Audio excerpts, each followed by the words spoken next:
Dr. Gammachis maatii qabsaa baarotumsaati si jedhani kanaaf maatummaan keessan akkamittiin maatii taate akkasumas immoo maatii kumsaa morodaatis siin jedhu mee lamaan kana natti himidha. Sirriidha. Karaa kan baarotumsaa yoo fudhatte haati manaan koo intala angafa baarotumsaati. Naasisee baarotumsaa jedhamti. Kanani naasisee fuudhesi jaalalan baarotumsaadhaaf qaburraan kan ka'e. Maaliif isas jaalala sanas kan sammuu koo keessa kaa'e immoo abbaa kooti. Baarotumsaa fi abbaan koo guyyaa tokko mana barumsaa galan. They were classmates ture wal bira ta'anii baratu turan. Booddee baaroonfaa baay'ee gara barnootaa gara yuunivarsiitii deeman baarotumsaafaa nagaasfaa tumsaafaa lubi guddinaafaa immoo gara lubummaa abbaan koos gara luba guddinaaf tumsaafaa deeman. Akkuma kana yommuu deeman iyyuu dhaqanii yuunivarsiitii booddee yeroo isaan qabsootti dha'anii qabsoo bu'uureessan immoo walitti dhufan. Walii wajjiniin qabsaa'u turanii qees guddinaafaa abbaan koonfaa karaa waldaa kiristiyaanaa baaroonfaa immoo karaa siyaasaa. Na abbaan koo ijoollummaa kootti akka ijoolleetti treat nan godhu ture akka nama guddaatti treat na godha ture. Kanaaf siree isaa bira kaa'ee seenaa natti hima ture. Seenaa guddinaa, seenaa baaroo, seenaa qabsoo Oromoo, seenaa waldaa kiristiyaanaa, seenaa sabni Oromoo keessa darbee kan hidhamtootaa kana waan inni ta'uu fi jaalala guddaa sammuu koo keessatti uume waa'ee baaroofaa. Kana booddeen gaa ani baaroofaa sanyii baaroofaa keessaa namni umurii kootti ta'ee haadha manaa naa ta'u maatii naa ta'u jira jedhee yaaduun ture.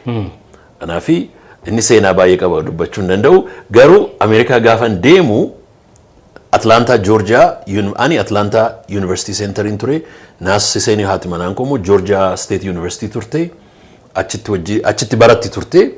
Kana booddee haati manaa baaroo adde warqeen mana isaaniitti na afeeran. Afeerraa irbaataa ture. Naasiseen mana hin jirtu turte. Suuraa isaanii gaafan ilaalu ijoolleen baaroo hiriyoota kooti. Isheen hangafaa immoo naasisee jedhamti hiriyaa kooti. Ishees ijaan hin argine kanan fuudhaa. Akka isheen tole jettu iyyuu kanuma haati manaan koo. Kana booddee Waaqayyoof galanna ta'u guyyaa jalqabaa gaa wal barree akka kanatti wal fuunee kanaafi anaafi lubi guddinaa tumsaa baaroo tumsaa hiiroo kan ta'anii sammuu koo keessatti hafanii fi sababii abbaan koo jaalalaaf onnee guddaadhaan darbee immoo dubbisee darbaa dabarsa waan beekuuf miti isaan faamilii waan turaniif cidha abbaa koof haadha koollee kan qopheesse maatii qees guddinaati. Kanaafi nuyi faamiliidha akka kana kan isaanii maatiidhuma wal argatee jechuudha. Maatiidhumatu wal argatee asiin immoo kan leeqaa naqamtee kan kumsaa morodaa yoo fudhatte immoo warri leeqaa naqamtee warra naqamteeti. Wallaggaan yuunifaayi gochuudhaafi akkuma amma Haayila Sillaaseen fa'aa Itoophiyaa yuunifaayi gochuudhaafi Tigree irraa hin fuudhuu Oromootti hin heerumsiisuu akkuma akka kana godhani warri wallaggaa immoo wallaggaan yuunifaayi gochuudhaafi yaada akkasii waan jiruufi naannoo Dambidoolloorraa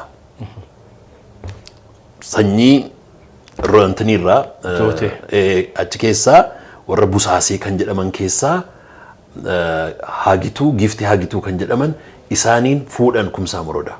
Gifti Hagituun immoo akkoo kooti anaaf. Kan karaa haadha kee. Karaa haadha kooti. Kanaafi beeta mangistiisa yookiin immoo mooraa mootummaa jedhama. Masaraa mootummaa. Masaraa mootummaa isa naqamtee keessa akka kanaanii haati koosi booddee haati koo immoo akkoo koo fakkaatti waan turtee fi isheen immoo dhuftee masaraa sana keessatti guddatte. So Dr. Royal Family dha jechuudha. Kanaaf akkutuu barri hin jijjiiramne ta'e masaraa keessatti wal argina jechuudha.